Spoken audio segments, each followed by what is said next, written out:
Hello, Creative. Welcome to the second episode. And we will continue from where we left, including the Internet Archive video. And we will be practicing the second one over here, more like, I guess, straight lines, break designs. And let's see how it goes. Okay. Good luck. I mean, Yeah. on the definition of AI, you're right. This is a term that famously emerged, I think it was in the 50s or 60s at a conference, because these academics were saying, oh, we just, like, no one's paying attention to our research and we want to get funding and we've got to come up with a better term, and artificial intelligence sounds good.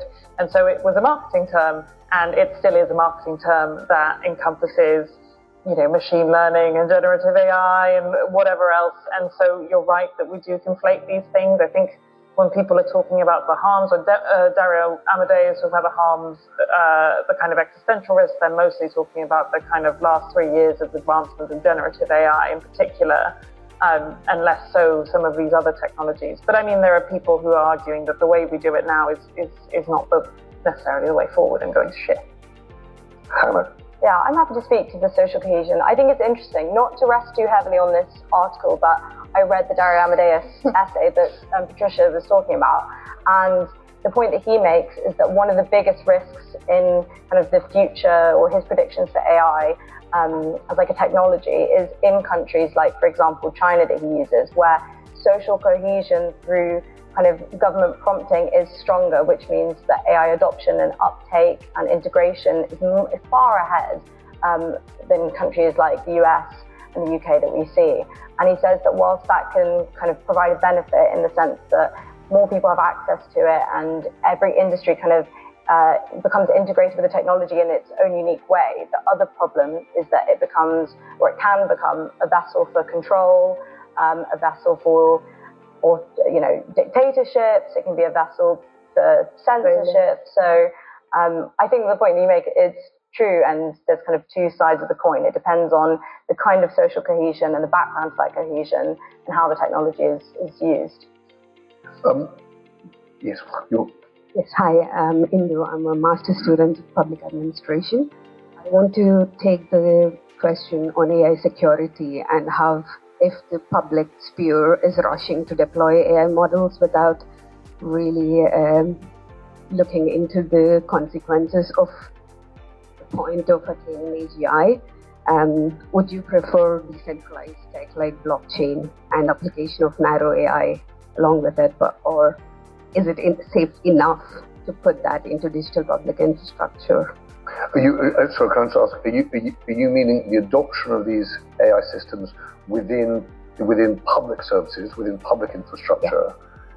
Yeah. And so can I understand the question, does that mean that you're more relaxed about the adoption within the private sector, in the market economy, i.e. the public infrastructure is so essential to the functioning of society, we don't know what we're doing to ourselves?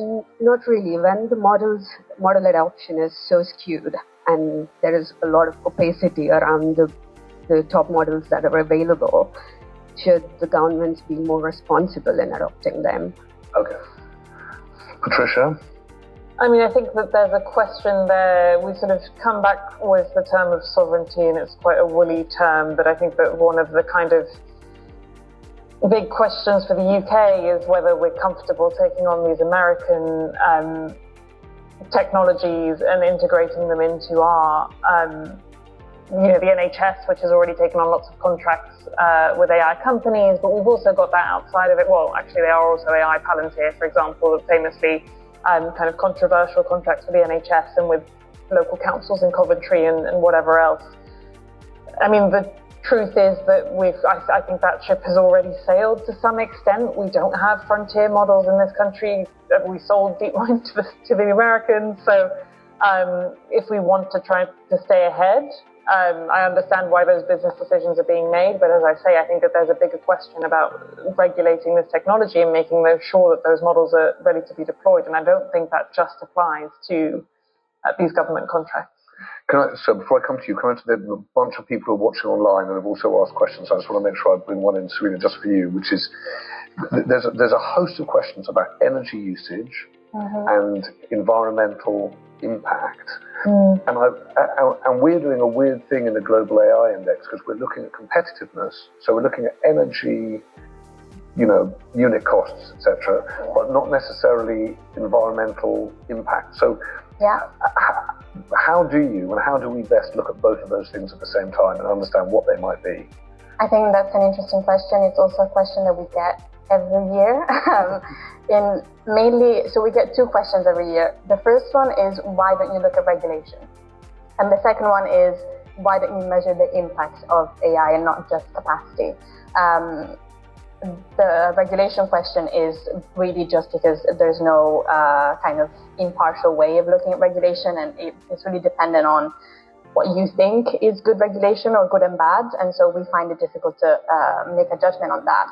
And on impact, I would say is just because it's a bit too early to measure what kind of impact higher or lower AI capacity has. I think the energy question, considering how much energy we will consume because of AI in the next few years, is absolutely one that we should look into.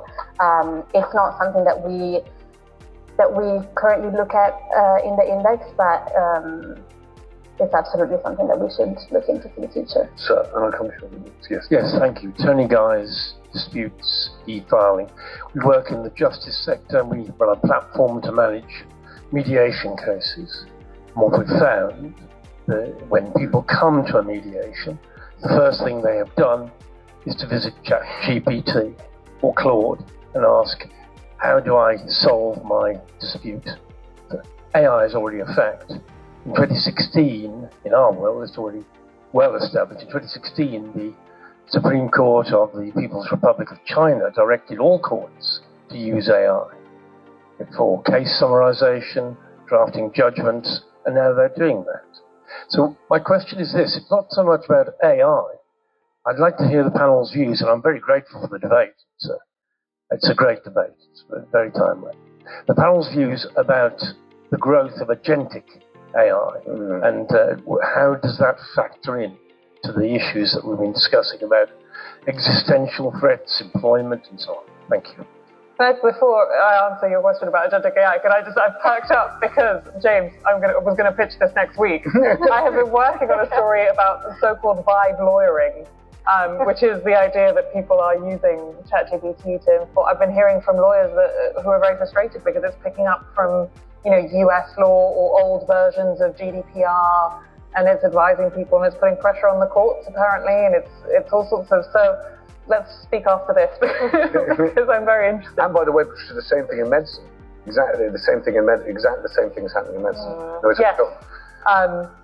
But that might do the opposite. It might take a bit of pressure off the system, whereas in the law. Your question was, I was very excited, how we feel about agentic AI. I think that, again, it's not working very well right now. The thing is that, again, these models are being released because of huge amounts of competition between these big tech companies, and so they're putting out subpar, you could argue, technology just to kind of live test it on the public and see a response. And so I think that there's a kind of real risk there. I mean, I did a story a couple of months ago from a company that had been sort of trialing agentic AI, and actually, it had deleted an entire database that was really, really important, or it put stuff live that shouldn't be. And so I think that in this kind of race to stay competitive, people are happy to adopt this technology when it's not necessarily ready. And so, but one day it will be very useful. We're just not there yet. I don't know if either of you have further. But it's a very interesting point. So just also for us to try and think about journalistically whether or not instructing your public services, to your point, to use agentic AI improves the quality of the public services and your competitiveness, or actually, changes the culture of your country. I mean, it's a big, and it's a very big point. There are a bunch of questions over here, but two gentlemen, do both these gentlemen here have the mic?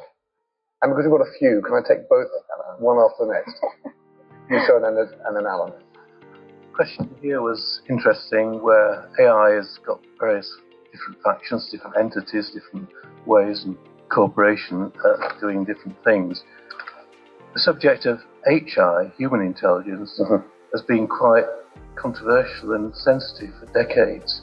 Is there a conversation to be had that's in parallel between AI and HI? So what's your name? Alec.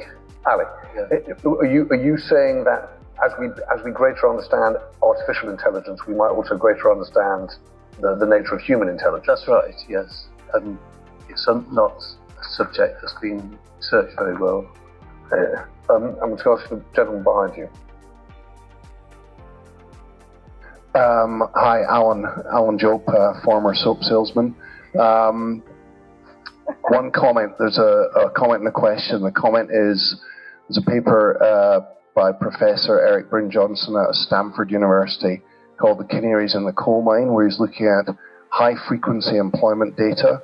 And it is unequivocal that in the US, entry-level knowledge worker jobs are being destroyed right now at an extraordinary rate. And the data is quite scary, actually. Question is about the bubble. And it strikes me there's two different types of company producing these large language models. There's the massive cash flow, very rich businesses like Google, Microsoft, Meta. And then there's a bunch of companies that last week were laboratories.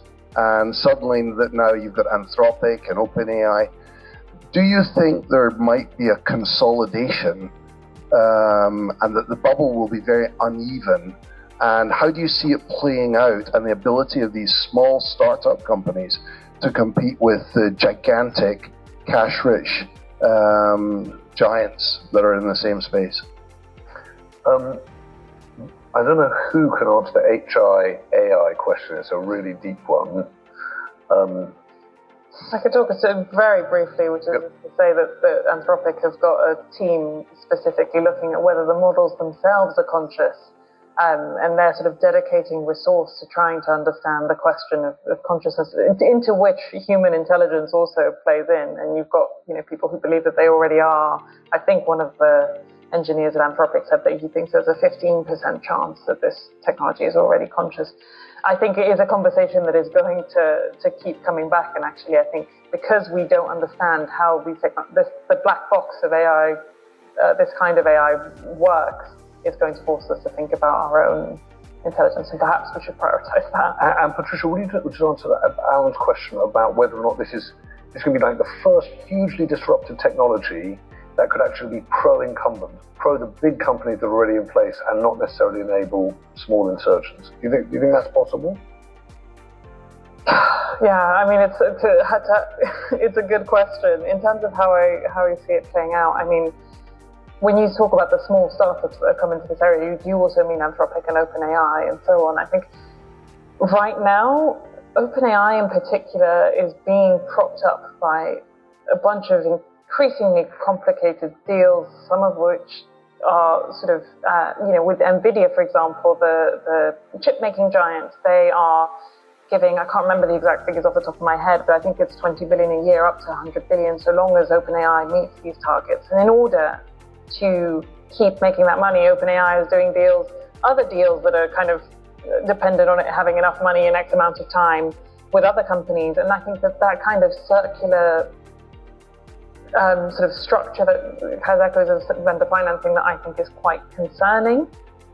Anthropic, I would take separately. They are, I think, also have a huge, I think it's like a 30 times price earnings or something like that. They are have an inflated valuation for sure, but they have a rapidly increasing kind of revenue. And so I think we have to take each company separately, basically. Thank you. Can I ask you, Alan, can I ask you one question back, which I'm not sure I'm not about to do, but I've got a question here, which you'll probably better able to answer than we are, that's come in while you're talking. Not Ali, just Alan behind you. Just the gentleman behind you, because as a former salesman, used to run Unilever. So here's the question. It is this. The question was, AI adoption in the workforce tends to be slow because of a lack of clarity and strategic narrative within companies. Are tech and businesses out of sync? James, I came here to listen to your wisdom and get my own back on you. How dare you turn the tables? Well, in my new life, I'm privileged to be on the board of the Accenture company, where we've now done about 5,000 projects with companies putting generative AI into their operations.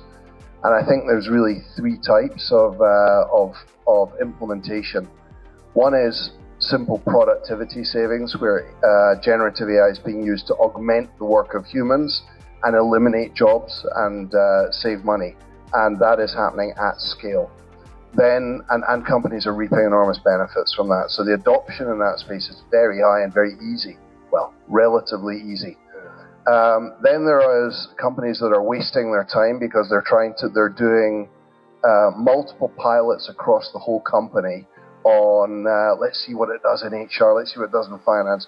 And these little pilots across the company don't add up to an impact that pays for the cost of the work.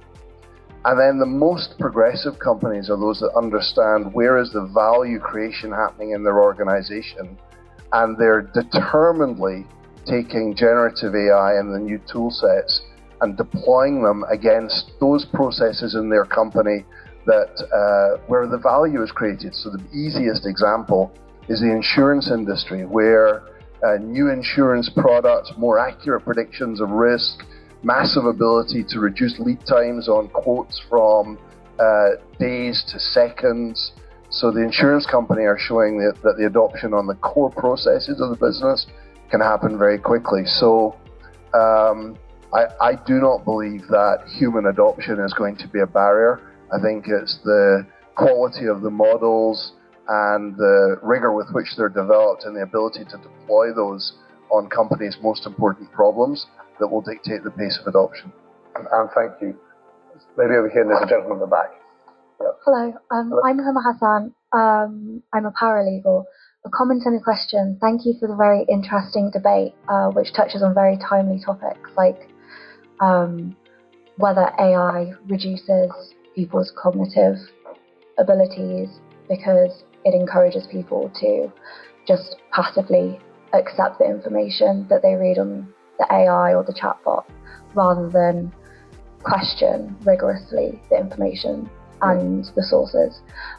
Similarly, employment, where unemployment rates are rising, but the governments and companies are more ready to spend a lot of funding on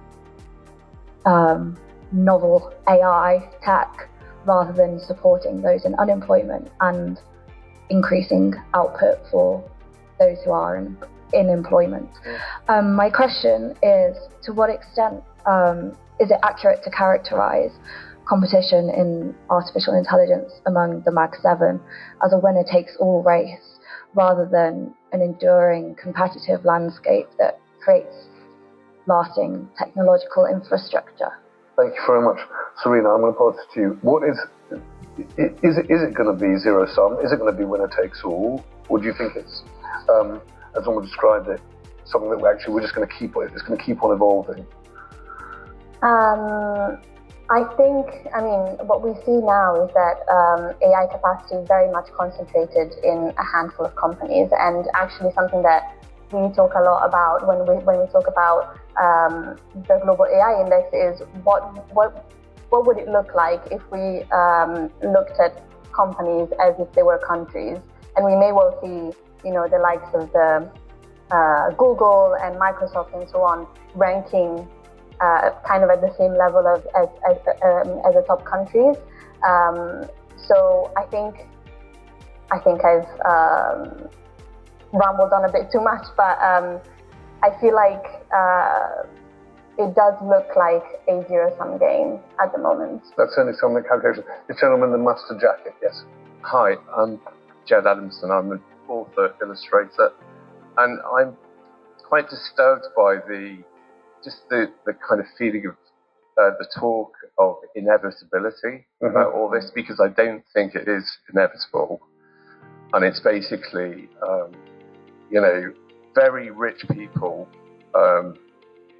going to countries all over the world persuading people to adopt this. I mean, our own particular government has always been very susceptible to particularly Americans coming over and saying, yeah, you need to adopt this new technology. Where at the RSA, AI companies have stolen vast quantities of creative work, which this is a huge industry, the creative industry. It's 124 billion a year it brings in. Sorry, my voice is going.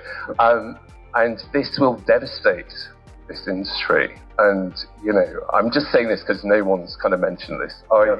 We're talking about these companies like they're kind of benign, you know, operations. I mean, look at what's happening in America, you know, Palantir in particular, or, you know, enthusiastically facilitating an authoritarian regime. So all I'm saying is this isn't a kind of benign, inevitable, wonderful thing. I know you're not saying this, but I know you're not saying it's wonderful, but yeah. But there are two things in your question. One is there an assumption that this is benign? And I think in that conversation about risks, we're definitely not saying it's benign. There's a much more difficult question to answer there, which is it inevitable? Right? And I suppose, and then Patricia, I just don't, I mean, one of the questions here is, kindly, will AI destroy journalism? So we feel it, you know, and that risk for anyone who's kind of creative or analytical, that capacity, I think, is there. I suppose, Patricia, I'll ask you, just to that inevitability question. Do you think it's inevitable? Not the AGI, not the singularity, none of that, but just the idea that AI takes over and transforms our working lives and displaces quite so many hundreds of millions of us in our work. I think it comes back to what I was saying earlier, which is just that if currently we're in a landscape, you know, most of these companies are American. The Trump administration is saying, you know, we want you to accelerate and move fast with this because we think it's going to give us a geopolitical advantage. They're not interested really in regulating the OpenAIs and Anthropics and Googles of this world. And therefore, to some extent, it does feel inevitable now. And I definitely agree that it's not a positive thing. But I think that, you know, when it comes down to even granular debates about copyright law and so on, we seem to just get stalled because there is this narrative of, you know, that we need to be involved in the UK. Otherwise, you know, we're struggling on all of these fronts economically. This is our kind of savior. And that comes down to the kind of PR narrative that we're being sold around these technologies and the fact that we might one day reach AGI in radical abundance. And so if you want to see change, if you want to see that kind of work protected, you need governments to engage. And right now, I don't think that is happening at the scale that it should. I've got to tell them we've got so many hands and we're coming towards the 7 o'clock, and I want to make sure I'm in that awful position where there's some people who really want to leave, and there are some people I'm with you, sir. I'm with you 100%, and there's some people who want to stick around and talk. So David, I'm like one of your family relatives who comes and then says I'm going to stay. Here's the thing that we'll do is we're going to bring this thing to a close so people who can leave, but we'll stick around. So if you want to talk further, let's stick around and talk further. Sorry, David. Yeah, I was just going to say actually something. I wasn't meant to say anything. So I've just recently taken over at the Royal Society of Art, and one of the things I wanted to do is just restore a high quality level of debate and discussion at this place. So first of all, to everyone who's come, thank you. I'm really respectful of our fellows and their intellectual curiosity and the fact that they really care about society, and I think the questions everyone has asked has been so smart and respectful, so for me a real thank you for those. James, when I first started, I kind of reached out to you and said I just really would love some great high quality debate, and I can't thank you enough for your generosity behind this. I think you buying a newspaper at this time, which is pretty nutty, is an exceptional and brave thing to do. I think in terms of a question of AI and journalism, I think the four of you are proving why maybe the HI index might win in some shape or form. But yeah, I get this job, and I'd read something that Hannah did and Serena did, and I loved it. Patricia, I'd listened to all your podcasts, so I'm coming across a bit of a fan because I am. But I really want to thank you for the high level of debate in this incredible room, and your generosity in terms of the time that you've given to everyone and to everyone for coming. I'm now going to hand over to James, who's now going to curate some ad-lib version of what happens post 7 o'clock. But I want to say thank you in advance of that. Thank you.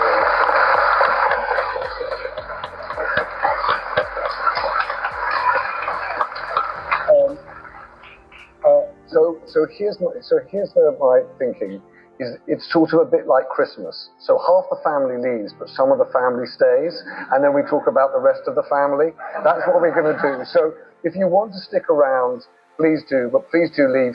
One other thing, if I don't say I'm going to get shot by George, is that somewhere there's going to be a QR code, and if you want to become a subscriber to the New Observer, amazing, please do, because we're trying to build a community of people that think and engage in what's happening in the world, and we would love to have you being part of it. Yeah. We hope we'll do more with the RSA. Have I got this wrong? No, it's perfect. I was thinking about kind of bringing it to a good... It's very clear that this is kind of chapter 1 of something. So I think the idea of us trying to kind of split up now or wind things up feels inappropriate. Yeah. So the great room is yours. For everyone, I'll speak to James separately about posting part 2 of this. Great. I think we should do that. And just to say, yeah, I said to James, I think one of the rules of the charter is I'm not allowed to advertise anything in this room. But I'd like to say, there's a QR code. In generosity, there's a QR code for another membership organisation. But if that's okay, James, I think the quality of what you've done tonight is brilliant. But I think if it's okay, we can do a part 2. That's okay for everybody? Yeah, that'd be great. Thank you. Thank you very Thanks, Emma.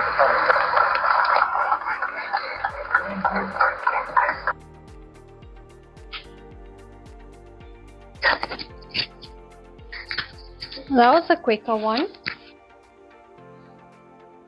Again, similar to the first one, the dominant hand is much smoother. But I've noticed as I'm practicing, it's getting easier to draw straighter lines with my non-dominant hand. So hopefully this will be quicker than expected. I'll see you soon. Peace out.